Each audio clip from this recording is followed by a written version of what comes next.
Kajian Kitab.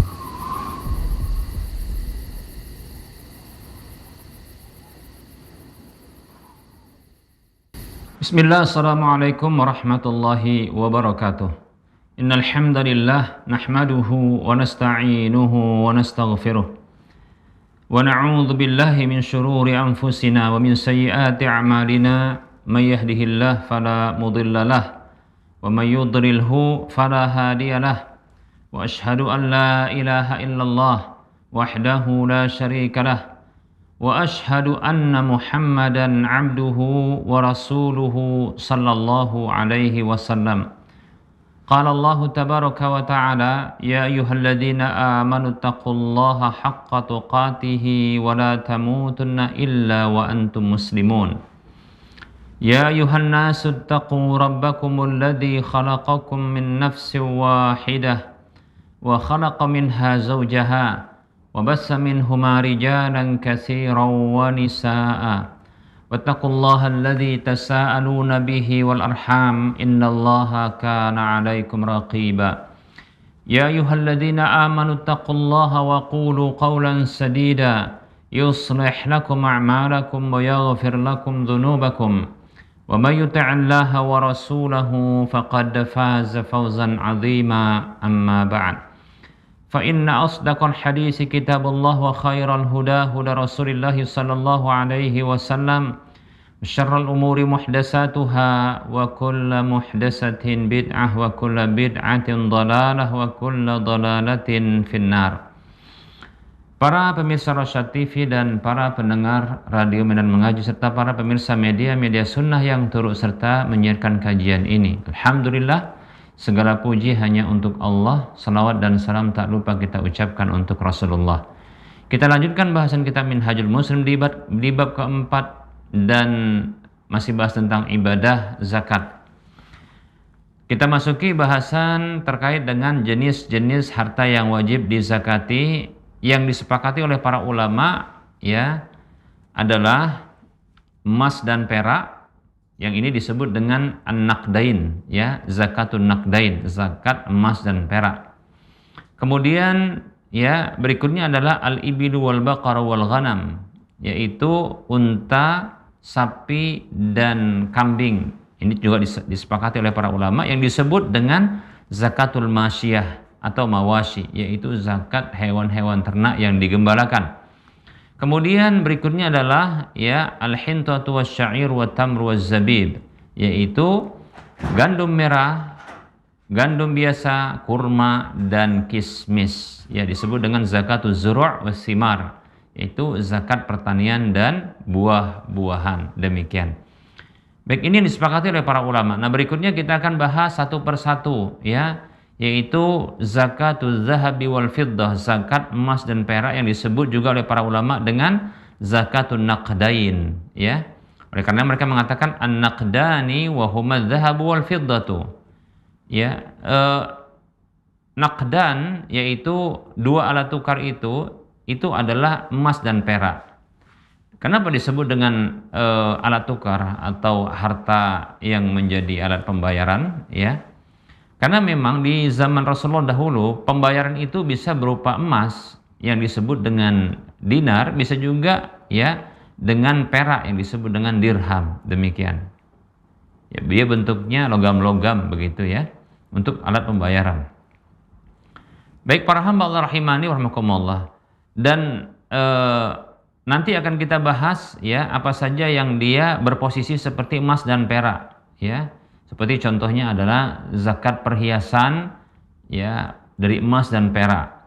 Begitu juga, ya, barang-barang niaga, barang-barang perniagaan, ya, zakat at-tijarah, yaitu zakat perniagaan.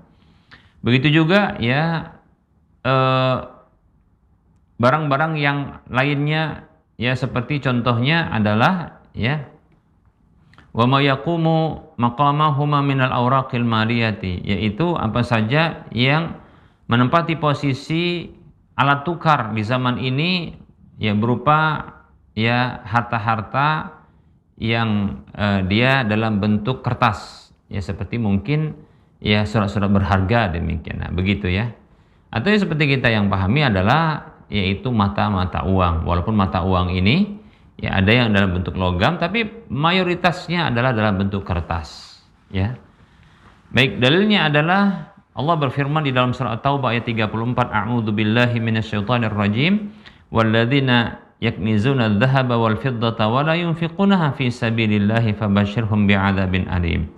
Dan orang-orang yang mereka menimbun, menyimpan emas dan perak dan tidak menginfakkannya, itu membayarkan zakatnya, tidak mengeluarkan haknya di jalan Allah, maka berilah kabar gembira dengan adab yang pedih. Jadi wajib, ya. Baik para hamba Allah rahimani wa rahmakumullah. Nah, kita akan bahas emas dan perak terlebih dahulu. Apabila telah ya terpenuhi pada harta emas dan perak yang ada di sisi pemiliknya, yaitu emas dan perak itu memang ada di sisi pemiliknya secara sempurna, yaitu tidak dihutangkan kepada pihak lain, ya. Sementara orang yang memiliki emas dan perak tersebut adalah orang yang merdeka dan dia beragama Islam, ya, dan dia bukan budak. Serta emas dan perak itu telah memenuhi dua syarat, ya, yaitu bulughun nisab, sampai kepada nisabnya, yaitu kadar batas minimal dari harta yang wajib dizakati, dan hawalanul haul, yaitu sudah berlalu dia selama 1 tahun, demikian. Maka ketika itu wajib bagi orang yang memiliki emas dan perak seperti ini untuk mengeluarkan zakatnya, dan itu berlaku sekali setiap tahun. Dan ini merupakan bentuk apa ya? Bentuk penegasan berlakunya setiap tahun sekali. Karena ada orang begini para hamba Allah, ada orang yang mereka itu ketika sudah bayar sekali, contohnya dia sudah punya emas sekitar 100 gram, emas 100 gram. Tentunya nanti kita sebutkan emas 100 gram ini insya Allah sudah masuk nisab, bahkan lewat dari nisabnya, demikian. Dia sudah keluarkan zakatnya, dan masih ada tahun depannya. Lalu ketika diingatkan untuk bayar zakat, dia katakan, "Loh, udah aku bayar tahun yang lalu. Sudah saya keluarkan zakatnya," katanya begitu. Maka kita katakan dikeluarkan setiap tahun. Kok gitu? Ya. Kok berat kali kalau begitu, habislah hartanya, kan begitu. Maka kita katakan itu menunjukkan Anda kaya, Anda cukup. Ya, pada harta Anda itu ada kewajiban orang lain. Nah, seperti itu. Buktinya adalah ya emas itu tidak berkurang dari apa? Dari sisi Anda, menunjukkan bahwasanya memang Anda kaya, cukup, demikian. Maka keluarkan haknya sekali, setahun sekali, ya. Sekali di setiap tahunnya. Demikian para hamba Allah. Di setiap tahunnya dikeluarkan sekali. Baik para hamba Allah rahimani wa rahimakumullah. Nah, kita akan bahas para hamba Allah, ya, dua syarat ini. Dua syarat dari wajib zakat pada emas dan perak. Apa itu? Bulughun nisab yang pertama. Kemudian yang kedua adalah hawalanul haul atau haulanul haul, yaitu berlalunya setahun. Berapa nisabnya dan berapa kadar yang harus dikeluarkan? Baik para hamba Allah rahimani wa rahimakumullah. Ada hadis yang dikeluarkan oleh Imam Abu Daud, At-Tirmidzi dan An-Nasa'i serta Ibnu Majah, Imam Ahmad, disahihkan oleh Imam Bukhari, ya. Juga Syekh Al-Albani rahimahullahu taala, dihasankan Al-Hafidz Ibnu Hajar Al-Asqalani dalam Fathul Bari, ya. Dari sahabat Ali bin Abi Thalib radhiyallahu anhu, dari Nabi sallallahu alaihi wasallam, beliau bersabda, "Idza kanat laka mi'ata dirhamin." Apabila, kata Rasulullah, apabila engkau punya 200 dirham, wahala 'alaiha al-haulu, dan sudah berlalu padanya 1 tahun. Nah, lihat, berarti ini dua syaratnya. Jadi Nabi mengatakan ya dengan ungkapan begini menunjukkan bahwa itu dua syaratnya. Karena bahasa disebutkan dengan apa? Idza, apabila. Berarti itu adalah ungkapan pensyaratan, itu syaratnya. Apabila engkau punya 200 dirham. Dirham, perak ya, 200 dirham. Wa halah 'alaiha al-haulu, dan sudah berlalu 1 tahun padanya. Fa fiha khamsatu darahima. Maka pada 200 dirham itu ada 5 dirham. Wa laisa 'alaika syai'un, yakni fi dhahabi, dan tidak ada kewajiban sedikit pun padamu, yaitu pada ya, tidak ada kewajiban atasmu sedikit pun, yakni fi dhahab, yaitu pada harta emas, hatta yakuna laka 'ishruna dinaran, sampai engkau memiliki 20 dinar. Kalau dinar cuma 20. Kalau perak, kalau dia dirham maka dia 200. Kalau dia perak yang diwakili penamaannya dengan dirham, maka 200 itu adalah nisabnya. Tapi kalau emas yang diwakili namanya dengan dinar, itu cuma 20 dinar itu nisabnya, demikian. Wa hala 'alaiha al-haulu, dan berlalu ya padanya 1 tahun, fa fiha nisfu dinarin, maka pada 20 dinar itu ada setengah dinar. Baik para hamba Allah rahimani rahimakumullah, di sini Nabi menyebutkan 2 syarat dan kadar wajib untuk dikeluarkan zakatnya. Ya. 2 syaratnya apa? Sama, ternyata apa? Nisab. Cuma nisab emas dengan perak beda. Nisab emas dengan perak itu beda. Ya. Tapi sama untuk syarat dia haulnya, yaitu 1 tahun, bertahan 1 tahun. Nah, untuk nisab perak disebutkan, kita sebutkan perak dulu karena Nabi menyebutkan perak dulu ya.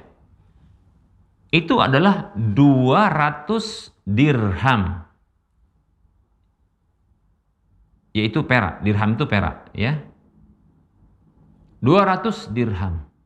Baik para hamba Allah rahimani rahimakumullah, para ulama menyebutkan 200 dirham ini setelah dihitung, dikonversikan dia ke gram, digramasi gitu ya kira-kira, ternyata itu adalah 595 gram perak. 595 gram perak. Ingat itu ya. 200 dirham itu sama dengan 595 gram perak. Tinggal nanti konversi dengan rupiah. Kalau di Indonesia ya. Dolar kalau di Amerika dan seterusnya, demikian ya. Baik para hamba Allah rahimani wa rahimakumullah. Real contohnya ya kalau dia di Arab Saudi. Baik. Nah, kalau ini bertahan ya 1 tahun atau lebih, maka ada kewajiban untuk mengeluarkannya adalah 5 dirham. Dan 5 dirham itu, 5 dirham dari 200 dirham itu adalah 1/40-nya atau 2,5%-nya. Baik, ini apa? Nisab atau syarat-syarat dari atau penjelasan terkait dengan perak, kewajiban zakat pada perak. Nisabnya 200 dirham sama dengan 595 gram perak. Bertahan 1 tahun, ini syarat yang kedua, maka wajib dikeluarkan ya 5 dirhamnya ya. Itu syukuran 1/40 atau 2,5%-nya. Baik, ini perak. Emas, karena berikutnya Nabi menyebutkan emas ya. Nah, penyebutan perak ketimbang emas lebih dahulu menunjukkan bahwasanya ya perak ini lebih didahulukan ketimbang emas, gitu dia. Makanya saya condong nanti kalau dia zakat mata uang itu dia ngikutin nisab perak bukan emas. Tapi itu nanti kita bahas, baik ya. Para hamba Allah rahimani wa rahimakumullah. Adapun emas yang ini disebut alat tukarnya di zaman Rasul dahulu SAW itu adalah dinar. Maka nisab kadar minimal kadar minimal harta yang wajib dizakati pada emas ini adalah 20 dinar. 20 dinar. 20 dinar ini berapa konversinya ke gram? Maka setelah diteliti, maka dilihat ternyata emas ini memiliki kadar karat yang berbeda-beda. Ada 18 karat, ada yang 21 atau 22 karat, ada yang 24 karat. Ya. Semakin banyak karatnya, maka dia semakin tinggi nilainya. Tapi aneh juga ya, kenapa kok malah berkarat-karat begitu kok malah dia lebih mahal? Itu ya aneh juga ya. Baik para hamba Allah rahimani wa rahmakumullah. Baik ya, kita akan lanjutkan penjelasannya. Ya. Nah, kita mau konversikan 20 dinar ini ke gram. Kita buat gramasinya. Ya. Ternyata kalau dia 18 karat, maka gramnya 20 dinar itu adalah seukuran 113 gram emas 18 karat. Ya. Kalau konversinya dia dengan gram tapi dengan kadar karatnya adalah 21 atau 22, maka 20 dinar itu sama dengan 97 gram emas 21 atau 22 karat, kurang lebih ya. Kemudian ya, berapa gram 20 dinar ya ketika dikonversikan dengan gram ya untuk kadar emas 24 karat adalah 20 dinar sama dengan 85 gram emas 24 karat. Ya. Baik para hamba Allah rahimani wa rahmakumullah. Ini setelah dihitung ya. Baik. Nah, kalau sudah emas itu sampai 85 gram emas 24 karat atau 97 gram emas 21 atau 22 karat atau 113 gram emas 18 karat atau lebih daripada kadar itu dan bertahan 1 tahun, maka wajib dibayarkan dari itu ya, dari 20 dinar tadi adalah setengah dinar. Setengah dinar dari 20 dinar itu adalah 1/40 atau 2,5%. Jadi sama. Dari sini maka kita tahu kadar wajib untuk dikeluarkan dari harta yang wajib dizakati itu adalah 1/40 atau 2,5%. Berapapun jumlahnya. Nah, seperti itu para hamba Allah rahimani wa rahmakumullah. Ya. Jadi kalau ada emas 100 gram emas 24 karat, maka jangan dikeluarkan cuma setengah dinar, tapi dikeluarkan dia 1/40 atau 2,5% dari 100-nya gitu. 100 gram itu demikian. Dan boleh dikonversikan ketika mengeluarkannya dengan apa? Dengan uang, karena dia sama dalam fungsi, yaitu sebagai alat pembayaran, alat tukar. Demikian para hamba Allah rahimani wa rahimakumullah. Sudah kita bahas tentang apa? Syarat-syarat wajib zakat pada emas dan perak serta kadar wajib untuk dikeluarkan dari emas dan perak tersebut. Kita akan sebutkan dalil yang lain yang menunjukkan hal ini, ya.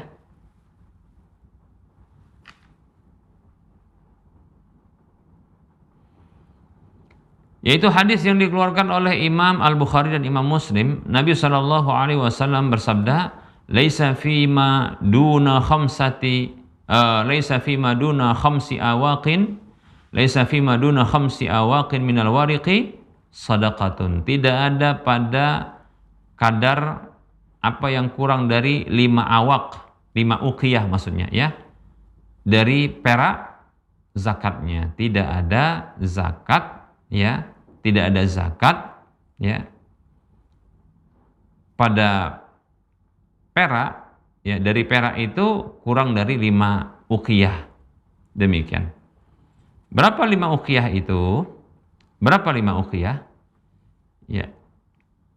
5 uqiyah itu, para hamba Allah, itu sama dengan 200 dirham. Ya, 200 dirham. Jadi 5 uqiyah. Jadi sama kalau tadi, ya, kurang dari apa? Kurang dari 200 dirham atau kurang dari 595 gram perak, maka tidak ada wajib zakat. Ya, demikian. Para hamba Allah rahimani wa rahimakumullah. Jadi satu uqiyah itu sekitar 40 dirham. Satu uqiyah sama dengan 40 dirham. 5 uqiyah sama dengan 200 dirham. Demikian para hamba Allah rahimani wa rahimakumullah.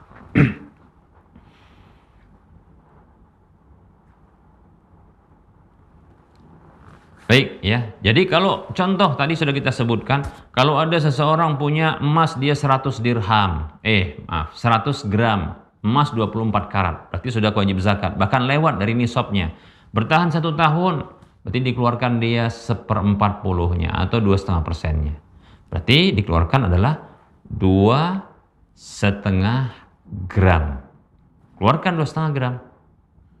Tinggal konversi dengan rupiah. Ustadz, kalau keluarkan gram juga sayang kali katanya.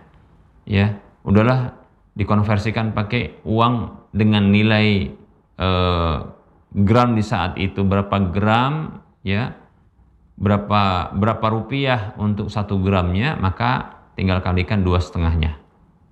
Tidak masalah insyaallah taala. Baik para hamba Allah rahimani wa rahimakumullah. Kita cukupkan untuk penyampaian materinya, ya. Insyaallah taala kita akan lanjutkan pada pertemuan yang akan datang, ya. Yaitu bahas tentang penggabungan emas dan perak untuk menyempurnakan nisab, ya. Insyaallah kita akan bahas pada pertemuan yang akan datang. Insyaallah, pelan-pelan saja, ya.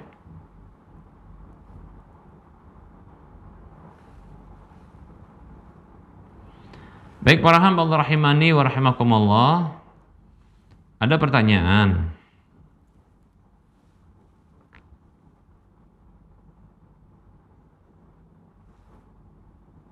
Pertanyaannya berikut ini.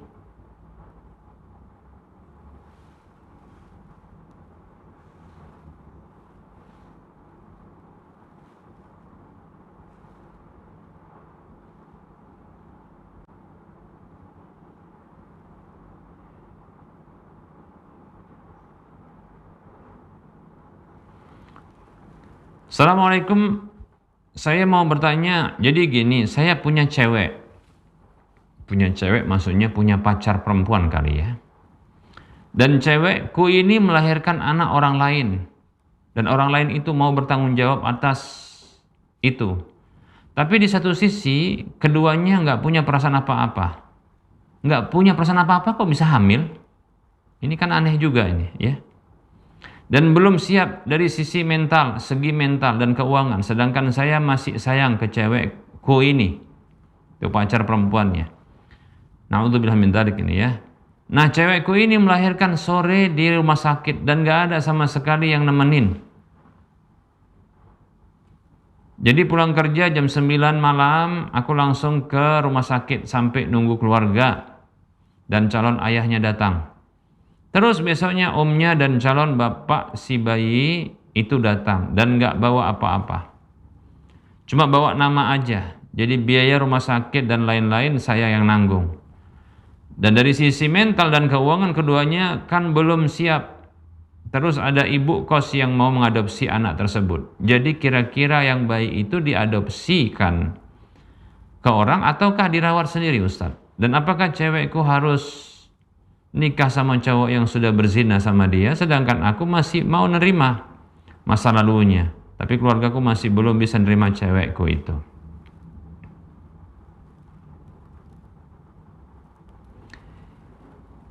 Bismillah, waalaikumsalam warahmatullahi wabarakatuh. Saudaraku, pilihlah teman hidup yang bagus agama dan akhlaknya, supaya engkau tidak akan kecewa, saudaraku. Ya. Pilihlah wanita itu yang bagus agamanya dan bagus akhlaknya, supaya engkau nggak akan kecewa. Engkau akan beruntung kalau kau pilih yang bagus agama dan akhlaknya. Kalau kau ya tidak selektif di dalam memilih ya pasangan hidup, maka engkau akan rugi. Ya. Nabi SAW bersabda dalam hadis yang sahih, kalau tidak salah ini hadisnya salah satu yang berkenaan adalah Ashabus Sunan, ya. Nah, disebutkan Nabi SAW bersabda, "Tunkahul mar'atu li arba'in." Wanita itu dinikahi karena 4 hal. 5 liha karena hartanya. Itu yang pertama. Wali hasabiha karena nasabnya. Wali jamaliha karena kecantikannya. Wali diniha karena agamanya. Fadfar bidzatid dini taribat yadak. Ya, pilihlah yang bagus agamanya, kamu akan beruntung. Lihat kata Nabi, beruntung nanti kita. Ya, kalau agamanya yang dipilih, maksudnya pemilihan pasangan hidup itu dan menikahinya itu karena apa? Karena agama, bukan karena cantik, bukan karena cinta. Kalau cinta bisa datang belakangan. Ya jujur saja saya katakan, ya dari dulu pun saya waktu nikah itu bukan karena cinta, enggak. Tapi saat ini bisa bertahan, alhamdulillah, kita bersyukur, kan begitu ya. Kalau cinta ya datang cinta. Ya. Cinta itu datang belakangan, bisa. Kenapa? Seiring dengan kebersamaan dan pengorbanan, ya, maka itu akan datang dan hadir cinta bersemi dalam jiwa, begitu kata orang di sana, ya. Nah, seperti itu, ya. Jadi pilih karena agamanya. Kalau enggak, nanti kita kecewa, kita akan ya kecewa. Kemudian ya kita bisa dapatkan kerugian. Kata Nabi SAW dalam hadis riwayat Ahmad, Nabi mengatakan al-mar'u ala dini khalilihi falyanzur ahadukum man yukhalil. Seseorang itu berada di atas agama dari teman dekatnya. Nah, ini teman hidup ini yang mau dipilih, ini teman hidup, ya. Falyanzur ahadukum man yukhalil, kata Nabi. Maka lihatlah, kata Nabi, salah seorang di antara kalian hendaklah melihat kepada siapa yang dia jadikan teman. Di antaranya teman hidup. Pilih, lihat, seleksi. Begitu maksudnya. Jangan sembrono karena berpengaruh agamanya untuk kita. Ya kalau dia baik, insya Allah baik juga kita akan kena pengaruhnya. Apalagi dia seorang wanita, perempuan yang akan lahir darinya anak-anak kita. Cobalah kalau dia seperti ini, ya kita nggak tahu ya apa sebab kehamilannya, apakah dia berzina atau dia diperkosa. Kalau diperkosa namanya korban, kan begitu ya. Dia tidak bersalah bisa jadi. Tapi kita tidak tahu apakah juga dia punya kesalahan sehingga orang itu mau memperkosanya, kan gitu ya. Tapi kalau dia dengan sukarela dia, ya tidak diperkosa, na'udzubillah min dzalik, nggak pantas ini jadi istri. Nggak pantas ini jadi apa? Pasangan hidup kita. Gimana nanti anak-anak kita? Apakah kita pingin anak-anak kita seperti dia? Kalau dia anak perempuan, kan tidak. Ya, demikian. Kalau mungkin begini, insya Allah saya akan perbaiki dia. Anda nambah kerjaan namanya. Cari yang bagus saja. Tapi insya Allah Ustadz, saya pun tahu dia itu bisa baik sebenarnya. Dia itu sebenarnya adalah baik. Tapi permasalahannya temannya yang tak baik katanya. Oke, berarti dia bisa jadi adalah diperkosa, dipaksa. Kan begitu ya. Baik. Permasalahannya ditaubat tidak? Maksudnya bisa jadi kan karena sebab yang lain. Dari sisi pakaiannya barangkali. Pakainya seronok sehingga menggoda orang untuk memperkosa dia. Kan bisa jadi kan? Ya. Baik, sekarang dia punya cacat, ditambah lagi orang tua tak setuju. Ya mungkin karena latar belakangnya, ditambah lagi adalah mungkin kasusnya. Kan begitu.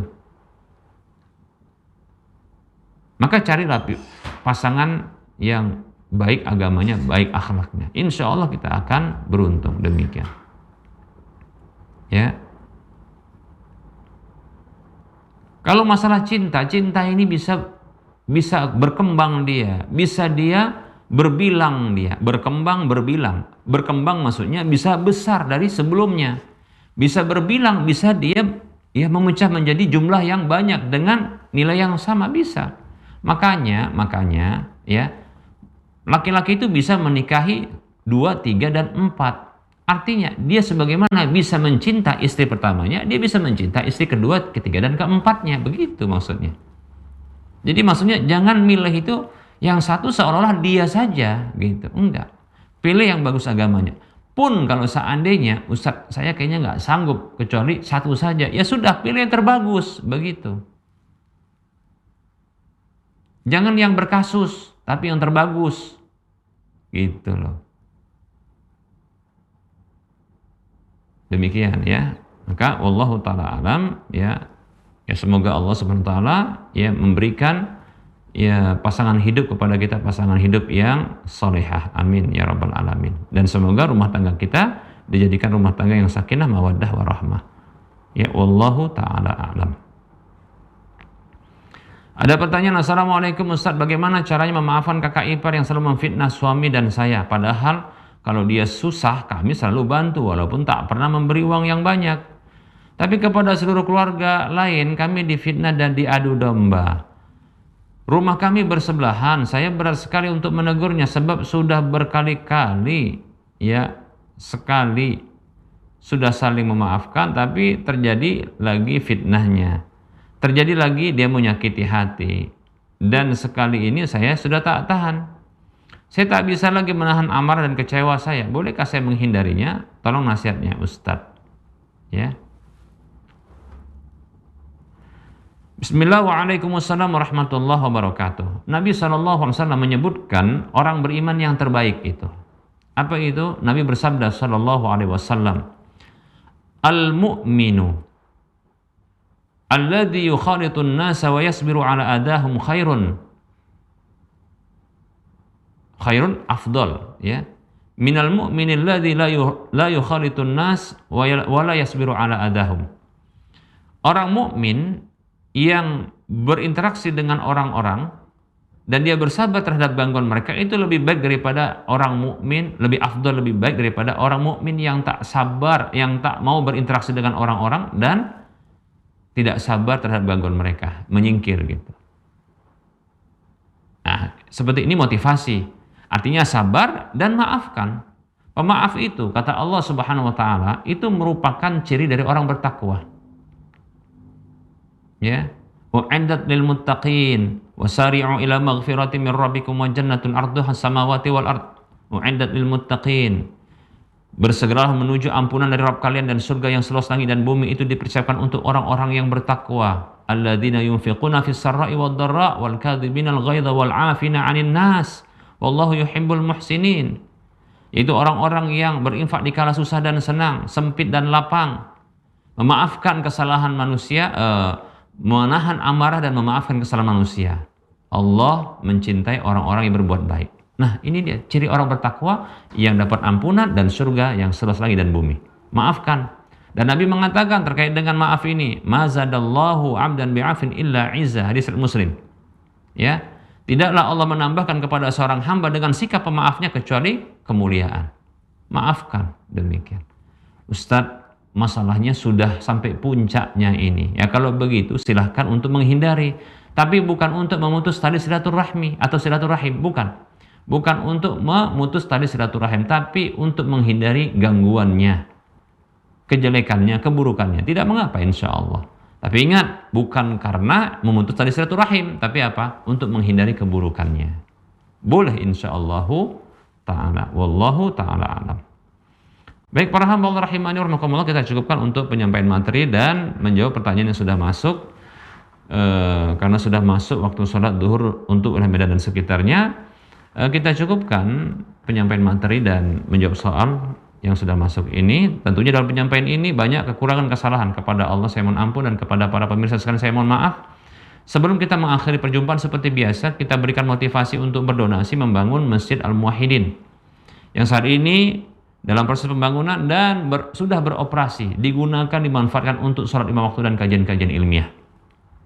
Oleh karenanya siapapun di antara kita yang pengen dapat pahala sebuah rumah di surga, karena ini merupakan bentuk membangun rumah Allah, dapat rumah juga di surga insya Allah. Dan siapapun yang pengen dapat pahala 700 kali lipatnya, karena ini merupakan infak di jalan Allah. Dan siapapun yang pengen dapat pahala yang mengalir terus, karena ini sudah dimanfaatkan untuk kajian dan sholat 5 waktu, sholat ibadah-ibadah. Silakan transfer ke BSI Bank Syariah Indonesia di nomor rekening 5544332278 atas nama Yayasan Cahaya Tauhid Medan. Semoga bermanfaat, semoga termotivasi dan semoga bermanfaat. Wassalamualaikum warahmatullahi wabarakatuh. Subhanakallahumma wa bihamdika asyhadu an la ilaha illa anta astaghfiruka wa atubu ilaika. Alhamdulillahirabbil alamin. Wassalamualaikum warahmatullahi wabarakatuh.